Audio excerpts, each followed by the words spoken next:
Good evening to all of our friends out there in cyberland and cyberspace.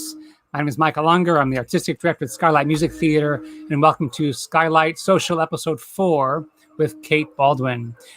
There's some noise out my window. I'm in New York City sheltering in place with my family, so that will calm down just a minute, but you might hear the conch shell across the street from us. So thanks for joining us. This is our attempt to try and stay connected with our wonderful audience, our wonderful Skylight family out there. I want to mention to you that day after tomorrow, on Thursday, we will have our upcoming gala, Skylight Sings, a virtual concert. It's Thursday, May 21st at 7 p.m. Central. And anyone who donates $100 or more to Skylight will get to have access to that very special concert. And we have tons of Skylight favorites and some very, very, very special guests like Kate Baldwin, Ray Jivoff, Dennis DeYoung of the rock group Styx. It's going to be a great night. We have lots of wonderful performances and live interviews, and I think it's going to be a great night. We are trying to raise money for the theater. As you can understand, we are in dire need of help, like more now than ever. We have a goal of reaching $60,000 for 60 years of Skylight, so help us reach that goal. Anyway, without further ado, I think we need to have a little example of the beautiful, fabulous artistry of our guest tonight, Ms. Kate Baldwin.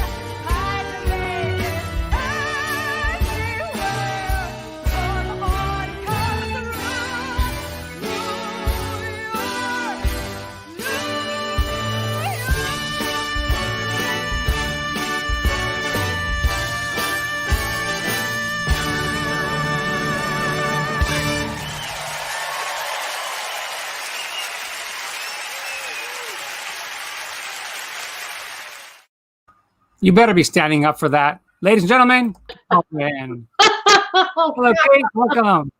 Hello. Hi. How are you doing? I'm fine. Wonderful. I'm just laughing. I'm laughing at myself. Filming that we did that in two takes, and I was standing on an 8-foot platform, and I was terrified. I just kept thinking, "Don't move your feet. Don't move your feet," the whole time. Terrific. Well, Kate, you're a great friend of Skylight.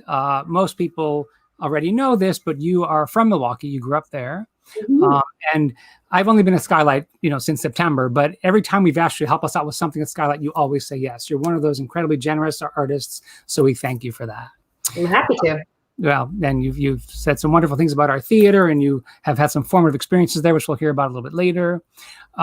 So speaking of formative, I think the viewing audience might be interested in hearing a little bit about your roots. And where you come from, how you got to where you are today. Sure. I was born actually in Evanston, Illinois, which is just a little bit south of Milwaukee. But when I was 7 years old, we moved to Shorewood. And I went to Atwater School. And I joined a choir. I joined the Wisconsin Conservatory Children's Chorus. When I was in second grade, probably. And I went through Atwater Shorewood Intermediate School and then the amazing Shorewood High School. And that's where I met the director of theater there was a woman named Barbara Gensler, and she was incredibly formative. She helped me discover theater and instill a lifelong love of art and telling stories. And she really sort of pushed everybody she taught to do their best and take it very seriously. And we had a lot of fun. So when I graduated from high school, then I went on to college at Northwestern. I went back to not very far, went back to Evanston, and Northwestern very well. We have some photographic support, so let's not get too ahead of the story. I'm so sorry. Pardon me. But also I want to mention that this is true of me as well, and I think the large percentage of performers or theater folk who make a living of it have had some teacher that inspired them to sort of become the people that, or to inspire them to go towards the career they went towards. And I certainly had that in my high school. I actually went to a high school with the same drama teacher as all the folks that started Steppenwolf. So near Evanston, actually, in Highland Park, Illinois. So here's a choice piece of footage or photographic evidence. Can you tell us a little bit about this lovely picture of young Kate? Okay, so this was a performance with the conservatory, the children's chorus. The director of the chorus was named Stephen Joyle. We're friends on Facebook. I hope he's watching.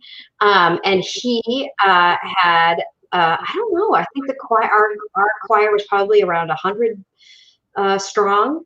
And that's my friend Katie Lord. She's right next to me. We've carpooled together. And where we're at Lincoln Center in New York City, because in 1988, the Wisconsin Conservatory Children's Chorus got chosen to be the component, the children's component of a big celebration at Avery Fisher Hall of Carmina Burana, which is an oratorio written by Carl Orff. And I don't know about you, Michael, but when I was growing up and when I went to Atwater School, we practiced on Orff instruments, which are these amazing xylophones. And that was my first exposure to music and using Orff instruments. So to get to sing in an oratorio by the guy who invented those instruments was a total thrill. And we got to go to New York City. That was the very first time I'd ever been to New York City. And I think we walked everywhere because we were too scared of the subway. Skylight did Carmina Burana last year in a wonderful collaboration with several arts organizations directed by Jelena Panasic. So actually, it was before I got there. When I interviewed for the job, that show was on stage. I never got to see it though, but I heard it was amazing. I mean, made a huge hit out of that show. So, all right, moving on. So we're in high school now, right? Yes, this is a rehearsal for Into the Woods in high school. I did it my junior year. I got to play Cinderella, which was really fun because I learned how to do pratfalls and sing that Stephen Sondheim score and wear a big ball gown that was beautifully designed by Alice Pollock. If she's around, maybe she's watching. Had you seen Into the Woods prior to doing it? I think I was familiar with the Great Performances version of Into the Woods with people like Bernadette Peters and Chip Zien and Joanna Gleason and Robert Westenberg and oh my gosh, that incredible film they documented. Yeah, it was so awesome. Great. Oh, this is The Crucible. I got to play Abigail Williams. So not just a musical actress, right? Yeah. What's that one? That's Beckett Into the Woods. That's and that's Cinderella and Cinderella's Prince, played by my friend Luke Gaskell. And I think we're sitting on a horse. Okay. I am not sure. This was rehearsal at some point. We got to watch. Yeah, but the color shot, that's just great hair. You can't buy hair like that. Maybe you can. I don't know. Actually, you can. I have a wig in my basement. Oh, okay. So this is me and Luke. We're backstage. I don't know why I look so surprised that I'm Cinderella and he's found my shoe. But or maybe it was just life imitating art. But there we are backstage. Fantastic. And it gives you an idea of our costumes. So you have a good story about, I think, your first professional audition. Is that the one for Marriott? Something with a car. Yes, right. Well, so when I was graduating from Northwestern, my senior year of college, a local theater called the Marriott Lincolnshire Theater in Lincolnshire, Illinois, announced that they were going to do Baby. And Baby is a musical from 1982, I want to say. And I loved it, and I was obsessed with it. And I'd always wanted to sound like Liz Calloway. She's one of my favorite singers in the entire world. And so I thought, I can do those songs. She's from Illinois. She's a nice Midwestern person. Anyway, what's that? All three of us. What do you know? Yes, all three of us, exactly. And so this was 1997, right? So it was pre-cell phone, and I was a senior at college, and I borrowed a friend's car to go to the audition, and the car was not a great car, and it broke down. right outside of the Old Orchard Mall, which is not far from Northlight Theater, where that footage of New York was filmed. I sort of had like a panic attack going back in that neighborhood because I remember the car just stalled right there in the traffic, and somebody jumped out of their car, helped me push it over to the side of the road, and I had to find a gas station and call a pal of mine who was, living at the apartment that we were sharing, and he jumped in a car and came and got me and brought me to the audition. And so thankfully they waited for me. When does that ever happen?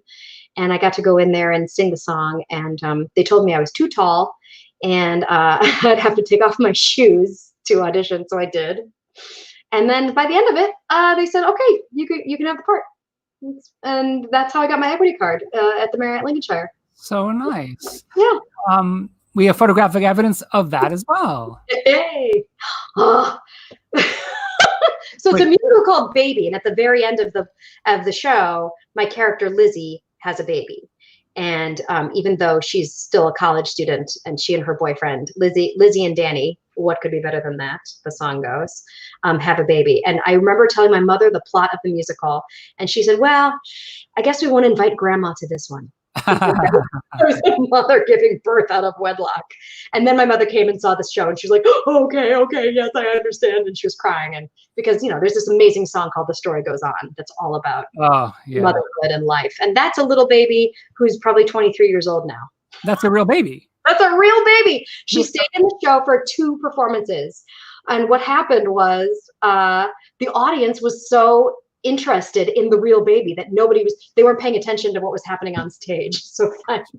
Everyone was going, oh my God, is that a real baby? Oh no.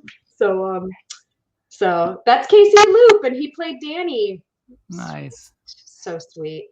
Yeah, that's a great show. It's on a list. It's on the list. He has that wonderful song called I Chose Right. Yeah. Which is one of the sweetest, best songs you'll ever hear. Richard Maltby just called me a couple minutes ago. Really? Oh, he's such a wonderful, wonderful guy. So great. And there's the whole cast. So imagine what a thrill it was for me to be in a cast with John Rieger and Paula Strafano, who are Chicago theater royalty. Yeah, for sure. Just the best. And then what was this one? This one was an original musical, a new musical called Houdini. And my friend Bernie Yvonne played Houdini. And that's, I think, Tom Doherty played his brother. And if you can tell, it's a love triangle. I'm in love with Harry, and his brother's in love with me. I don't know if you can tell by this, by the looks in our eyes. Well, it's definitely a triangle. The staging certainly indicates that. Yes, I think that was probably 1998, 99, something like that. It was right before I left to go to New York City. Here's a question for us. That's nice. How important is it to study musical theater in college? If you want to pursue a musical theater career, is it enough to do intense training separate? Big fan, by the way. Oh, that's nice. To be successful, as you know, Michael, there are so many different ways to get to where you want to go. And I don't think there's no guarantee, even if you get into, like, say, a primo musical theater training program at a world-class university, whether that's going to lead to later success. What I will say is a fabulous training program will let you have more practice at becoming better, and probably give you some technique. But you can find technique and practice elsewhere too. You can move to New York City and take class. I do think some training is important, just for the repetition and the practice, and being in the room with other people who are attempting to do the same thing you're doing, and finding out what works, what doesn't work, what you gravitate towards as an artist, what you don't like. I think those discussions are important to have, but I don't think it's about, like jumping through some hoops. And, it's not there's no corporate ladder. So yeah, there are as many success stories as there are people who have become successful, I think. And there's no, like you said, there's certainly no guarantee. Oh my gosh. But there's also no right way to do it. I think the best thing to do is you must have training, because you must be prepared for when the opportunity presents itself. You got to be ready. You got to be good. Yeah. You can't learn talent, but you can get experience, and you can't really learn theater in the classroom. but you can get experience in the classroom or on stage. And that's what you need to put yourself in a place where you really get to do the work, whether it's a training program or interning at a local theater company or, lots of options out there.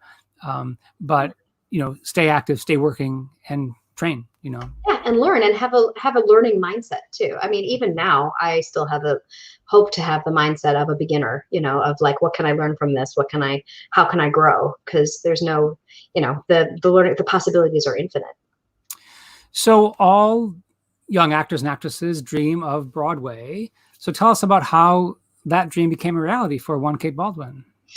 I was living in Chicago doing shows at the Marriott, and then one Christmas, I asked my parents if they would be so kind as to give me their frequent flyer miles, and so that I could audition for Broadway shows. And I knew that there was a flight every hour on the hour from O'Hare to LaGuardia, and so I started auditioning. And I got cast in one that was at Encores, which is a sort of a concert series in New York City. And they were doing a show by Rodgers and Hart called Babes in Arms.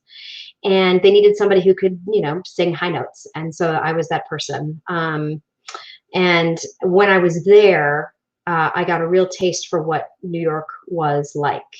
And I think when I was there, I had my very first audition for a show called Thoroughly Modern Millie. So this was 1999.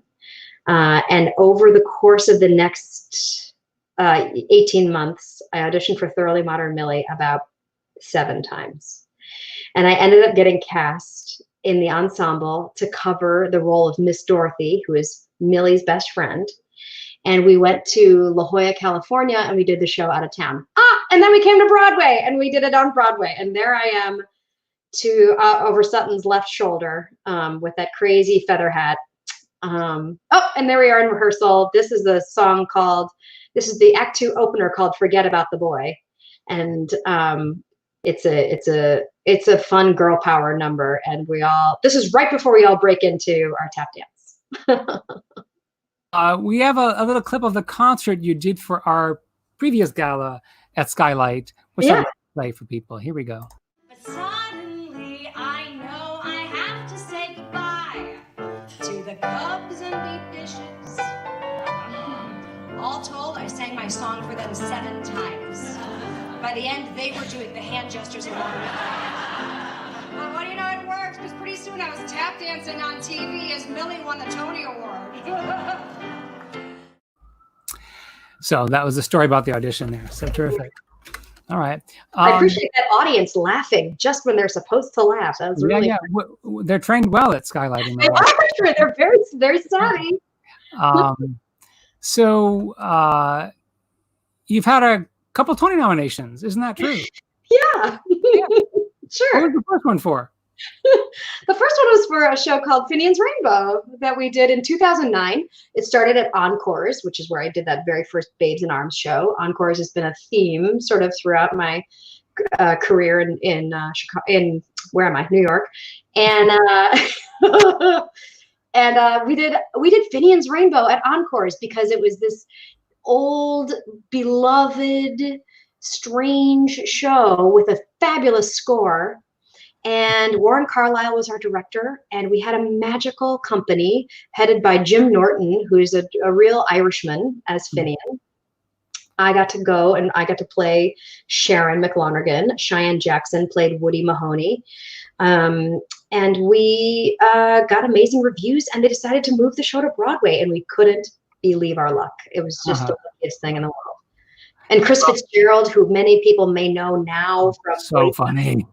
Played the leprechaun Og, and it was that was just perfect casting. It was sort of perfect casting all the way around. Like, it was just a dream production. I saw you in that. It was wonderful. Here's the little clip from that show. I look at you and glory be. Something in your eyes I see soon begins bewitching me. It's that old devil moon that you stole from the skies. It's that old devil moon in your eyes. Beautiful. Aw. So here's a photo that has something special in it. Tell This us about is that. this is 2003 at the Ford's Theater, very famous Ford's Theater in Washington, D.C. We got to do a production of 1776, directed by my friend David Bell. I played Martha Jefferson. I'm right there in the middle. And then if you look down below, and there's a handsome man all in yellow, and that's my husband, Graham Rowett. Nice. So you met in the show. I met him. We met doing that show, and I looked at him and I was like, that's the one. Well done. Very, very good. He played Richard Henry Lee, and he had this, you know, that show. He has this song, Here-a-lee, there-a-lee, everywhere of Lee. And he had a riding crop. You can see the riding crop in his hand there. And he had just come off the road doing Les Mis for like 3 years. And he had this amazing head of hair. And not that I'm partial to hair, maybe I am, I don't know. And he had this riding crop, and he was just being a doofus, and he was so handsome, and he was such a light, and he was so fun. And I was like, I think that's the one. That's what I need. Some of that. I need that person in my life. And we've been married 15 years, and we have a 9-year-old. Great. And you've worked with him? Yes, Okay. we got to play opposite each other a couple times. This is a production of Irving Berlin's White Christmas. We've done it in San Francisco the first year, Detroit the second year, and I think this is from Toronto in 2007. Graham is Canadian, and so we got to go home to Toronto, to his hometown, and it was such a huge deal, and we were having a great time. We played the Bing Crosby, Rosemary Clooney roles in White Christmas, and it's such a lovely holiday show. Yeah. Oh, I guess we're out of order. There's some Finian frontage from the theater. Yeah. Yeah. That was on the door of the theater, I think. Yeah, Graham and I have worked opposite each other a couple times. We did a play called Constellations together, which is a two-hander. We also did a revamped version of Bells Are Ringing, which was really fun. I love that score. And we did, but our favorite, I think, is A Little Night Music. We got to play the Count and the Countess in Little Night Music. Oh, that's great. Yeah, my husband is a baritone. Like, he's just an old school, operatic baritone. And so to get that kind of, there you go, that's him. And we also got to be ridiculous, in that those people are slightly masochistic and crazy. So he looks like a baritone. Yeah. So let's talk a little bit about new work. I know you've done a bit of that, and this is a wonderful show. I actually saw the reading when I think it was 4 hours long, but it was still amazing, of Michael John LaCusa's Giant. Yes. You did the first production of it, right, at the Public? Yeah, I think maybe it was the second production. I think they did a version at the Signature Theater in DC. Oh, you're right. First. You're right. And then we did the version with the Public that was a co-pro with Dallas Theater Center. And so that's PJ Griffith, and this is a scene where Leslie, I don't know if you know the movie. People might know the movie of Giant that starred Rock Hudson and James Dean, exactly, in that role. And then Leslie was played by an incredibly gorgeous Elizabeth Taylor. And I had just had a baby, and I was trying to sing these songs and just stand up, honestly, truly. There's the water tower. It's a beautiful set. Yeah, it was gorgeous. Alan Moyer did the sets. Michael Greif directed it, and it's such a huge story. And I thought Michael John's score was beyond gorgeous. Oh, here we are back at Encores. This is back at Finian's Rainbow. Oh, sorry. I thought. That's okay. Yeah, but I loved Giant. I think Giant is the show that I'm the most proud of having worked on, because it has a lot to say. There are feminist themes, there are environmentalist themes, there are how do you honor where you come from while still remaining open and progressive. How do you raise children? It was an incredible time to think about all those things, all in a musical. Fun, yeah. It's a really fantastic piece that. Lori, hi, Lori. What role would you love to play, regardless if you are right for it? Good question, Lori. Yay. Well, spoken like a true. We did I did my first summer stock job with Lori. She played Ann Eller and I played Lori in Oklahoma. What role would I like to do, whether or not I'm right for it? That's a good question. I sort of thought that I already did that. I thought nobody really thinks of me. Bells Are Ringing was on my list. I was so curious about that show. I don't know if you've ever done that show, Michael. Have you?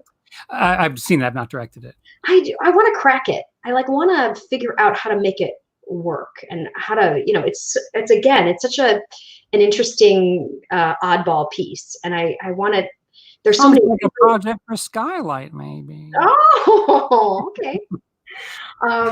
Yeah, I would love to get another whack at that one. I love trying to figure that show out. And for some reason right now, comedy is what I'm drawn to. I want to do more comedy than anything else. Really? Super. What was your favorite number to perform in Hello, Dolly? What was my favorite number? Dancing. The song Dancing, because it's just about falling in love, right?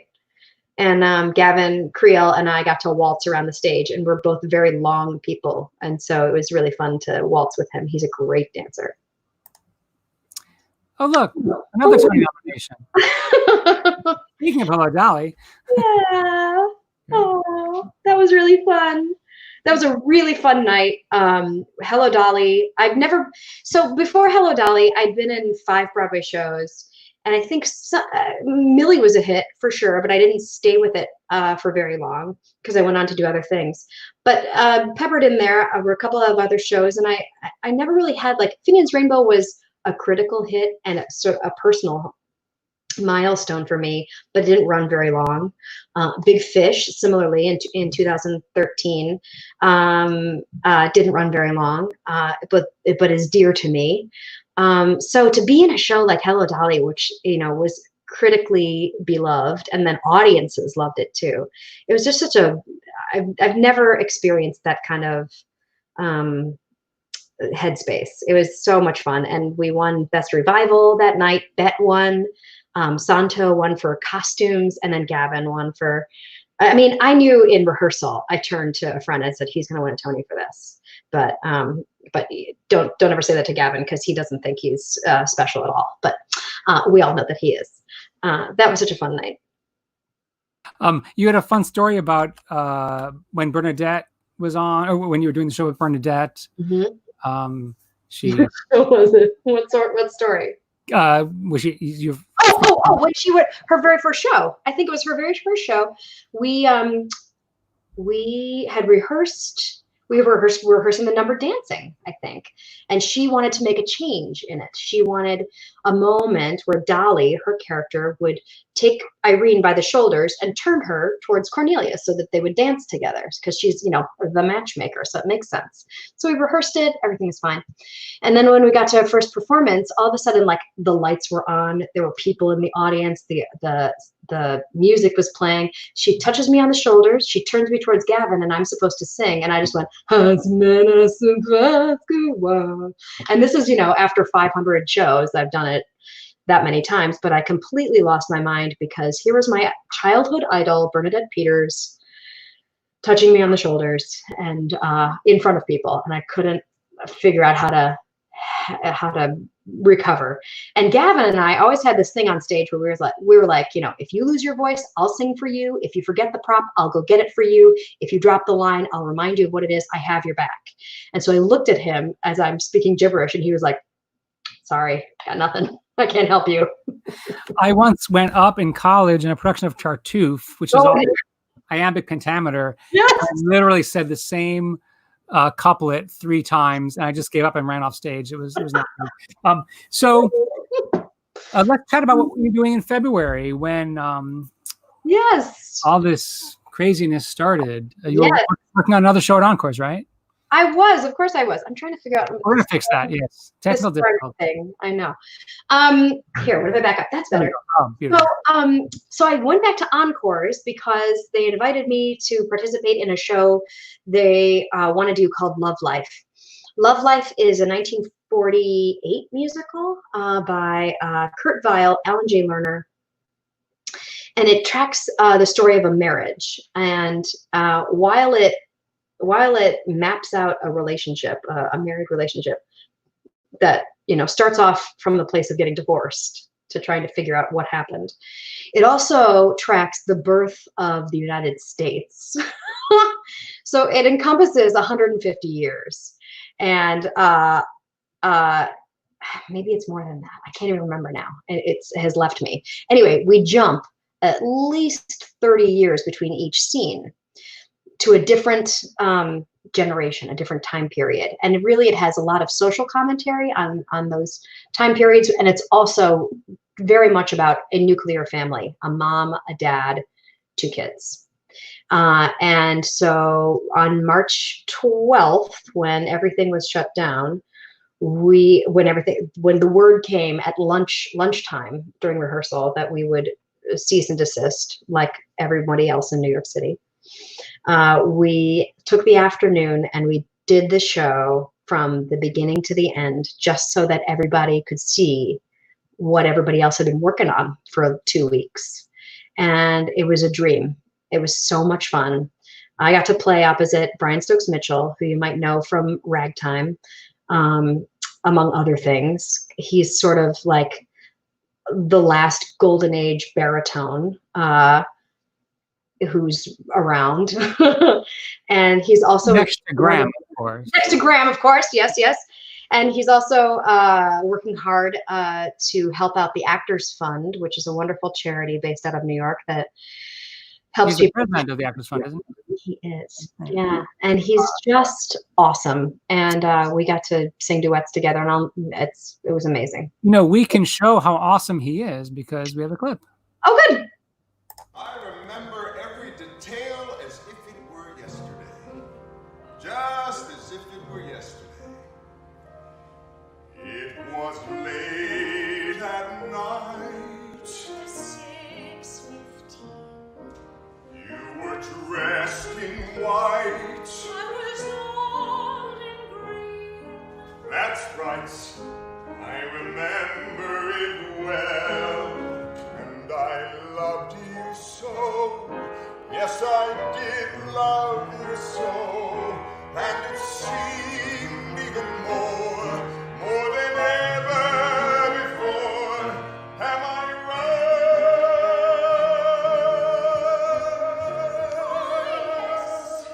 You're right. I remember it well.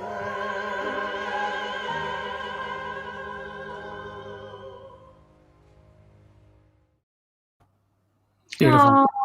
Oh man, 2 amazing voices. The blend is so incredible. One thing I've always been so impressed with you, Kate, I've seen you do lots and lots of stuff. We worked on a reading once together, a workshop. You have one of the healthiest sounding voices in musical theater that I've heard. I mean, just it's like with the facility or the availability of YouTube now, young kids coming up learning about musical theater can see almost anything online, which we never could do. Mm-hmm. You know, sometimes you can go to Lincoln Center to see something, but you know, if you didn't live in New York, you couldn't do that. Just if you're out there dreaming of becoming a performer, listen to how Kate Baldwin sings. There's a lesson right there. Don't go to college. I'm kidding, parents. Just listen to Kate Baldwin. Just kidding. My kids are both in college. I went to college. College is good. All right. So Thank you. When the pandemic hit, the world shifted, turned upside down. So tell us how you're staying creative and what you're keeping busy with now that we are not able to work. Yeah. Well, honestly, it's things like this that that I feel a real sort of call to do. There have been several theaters I've worked at over the last couple of years that have called and said, hey, will you help us raise money? There are a number of charities that I'm affiliated with and feel strongly about. One of which is called Active Minds, and it seeks to change the conversation surrounding mental health, which I think is something that is coming to the forefront, especially in this pandemic when we are all having to meet ourselves in new ways. And Active Minds tries to help young people, specifically college age and high school students. So I think what I'm supposed to do right now is to share songs and stories and hope to spread a little sunshine and maybe remind people why the arts are so important, why music and stories teach us and help us to remember our humanity and remember our sameness and remember that we're all in this together, and that we can all share in the stories that we tell together. Beautifully said. Really beautifully said. Thanks. Here's a question for you. Did you ever think about doing anything besides performing as a career? I can't say that I have. However, since I haven't been, since all the work that I have for the next 12 months has been canceled, I was watching, Graham and I were watching the national news the other night, and they were talking about contact tracing, talking about what they were doing in South Korea to trace people and who has talked to whom and who may have had exposure to the virus from who. And I thought to myself, I think I'd be good at that, calling people up and asking who they've talked to and having a little chat and writing everything down and calling the next person. You can imagine, Michael, that I like to talk all day. That's what I like. We love it. We're here all night. We're here all night. Maybe I am really Ella from Bells Are Ringing, and I really do just want to hear everybody's conversation over the telephone all day long.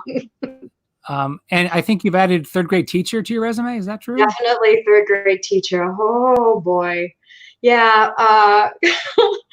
We are figuring it out together. I'm so lucky that my son, who's 9, is really patient and actually really bright and curious and patient with me as I figure out how to guide him through.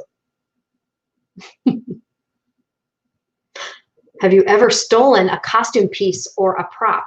No, I haven't ever. No, but I did steal my wig from Finian's Rainbow.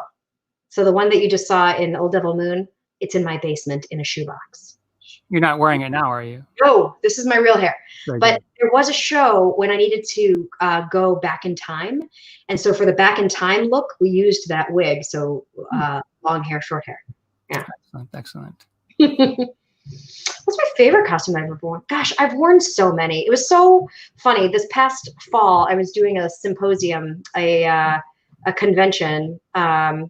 We were talking to high school students, and it was me. I was sitting there with Beth Level, who, if you don't know her, she won a Tony Award for Drowsy Chaperone. She's one of the funniest adulteresses ever in the world.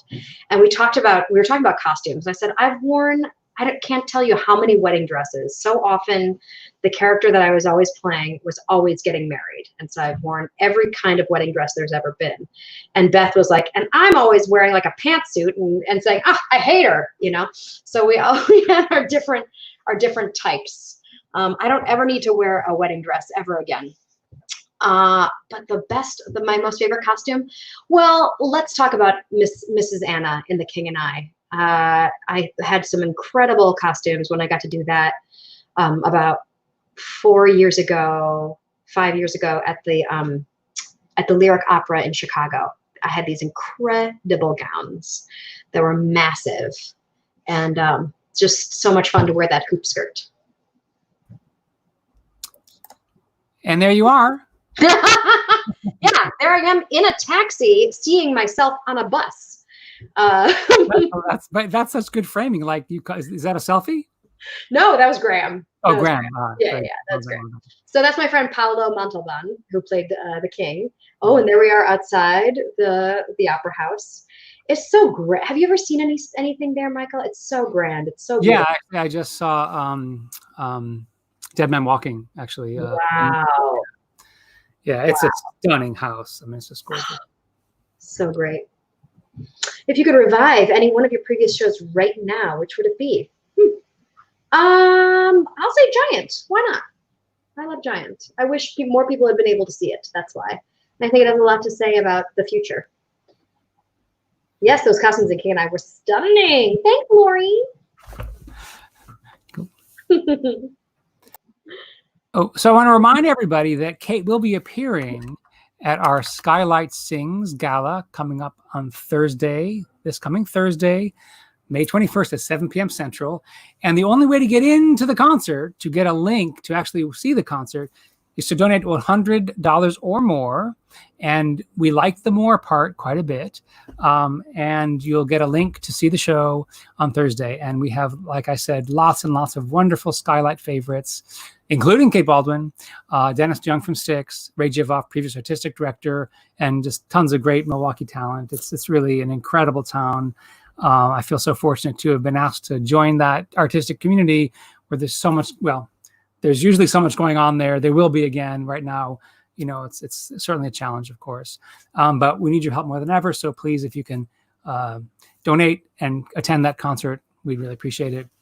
Like I said, we're trying to raise $60,000, $1,000 for every year of Skylight's existence. We're celebrating our 60th anniversary this year, which is an incredible landmark. So help us into the next 60. So I have one more clip of Kate to play for you all. That was from the concert she did. Sorry, no, this is not from the gala concert. This is from our interview. My first day of work. I literally got off the airplane, went to the theater, and went right into rehearsal with Kate for a chat that we had on stage, which was quite lovely. And it was the closing number from that. If I can make it there, I'd make it anywhere. Come on, come through New York, New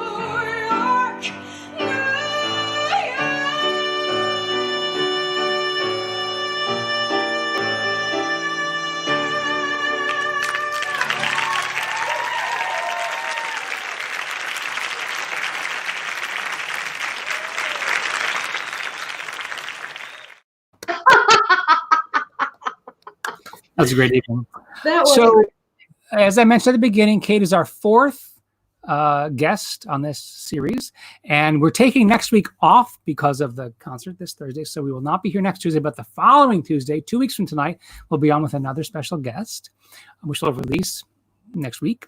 And thank you for watching. Thank you for supporting. Please stay safe. And I wish you all a wonderful, wonderful night. Thank you, Kate Baldwin, so much. You're You so are welcome. My always a delight. Great to talk to you, and we'll see you soon. See you Thursday. yeah, sounds good. See you then. Good night, everyone.